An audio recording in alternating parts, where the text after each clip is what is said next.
que j'ai regardé, ce que j'ai vu, observé dans la région du Sud, dans les régions de Ziguinchor, Sédhiou et Kolda, m'a laissé encore perplexe. Parce que je n'ai pas vu une évolution notable des conditions de travail et de vie des agents qui y séjournent au nom de l'administration, au nom de leur pays, pour défendre l'économie du Sénégal. Donc ces conditions n'ont pas évolué. J'ai été à Pata et à Médina Yoro Foulah.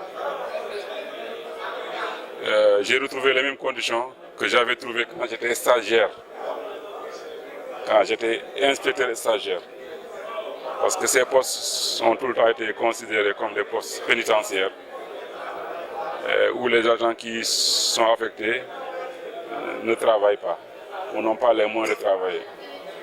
Pour que, en tout cas, ces agents qui sont issus de la même formation que ceux qui sont restés à Dakar ou ailleurs, puissent exercer en toute dignité leur métier. Ils ont la même formation, ils ont les mêmes compétences, donc ils doivent pouvoir être placés dans les meilleures conditions pour mieux servir leur pays. Avec l'appui de l'autorité de tutelle, le ministère de l'économie et des finances et du plan, le ministre chargé du budget, proposer un plan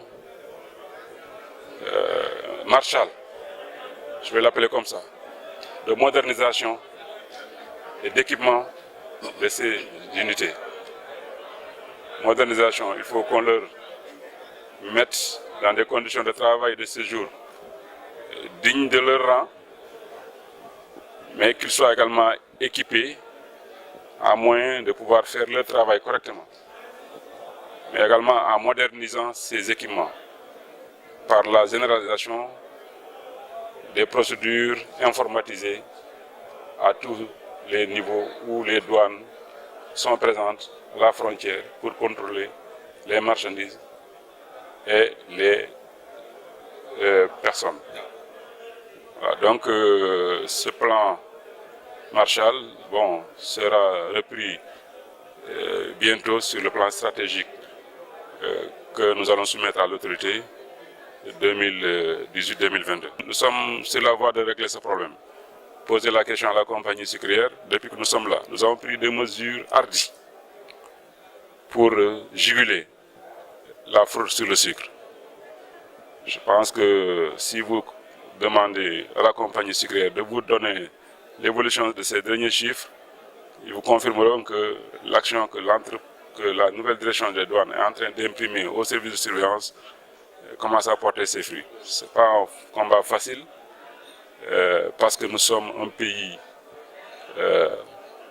entouré d'autres pays limitrophes, la Mauritanie sur une frontière de 700 km, la Gambie à l'intérieur du Sénégal sur presque autant de kilomètres, sans compter la frange maritime, les pays de la Guinée-Bissau, de la Guinée-Conakry, du Mali. Surveiller tout cela n'est pas aisé. Et malheureusement, nous avons une culture qui permet ou qui accepte souvent que frauder n'est pas une infraction ou n'est pas un crime. Alors que sur le plan douanier, frauder est un crime. Mais ça demande également un autre travail de sensibilisation et de communication. Il faut que les populations comprennent que la douane est une force de sécurité et de défense pour défendre l'économie, défendre les entreprises nationales qui souffrent de multiples fraudes, dont la fraude sur le sucre ou la fraude sur l'huile, qui sont en train aujourd'hui de mettre à genoux nos fleurons, que sont la compagnie sucrière ou la Sonacos, et d'autres et d'autres.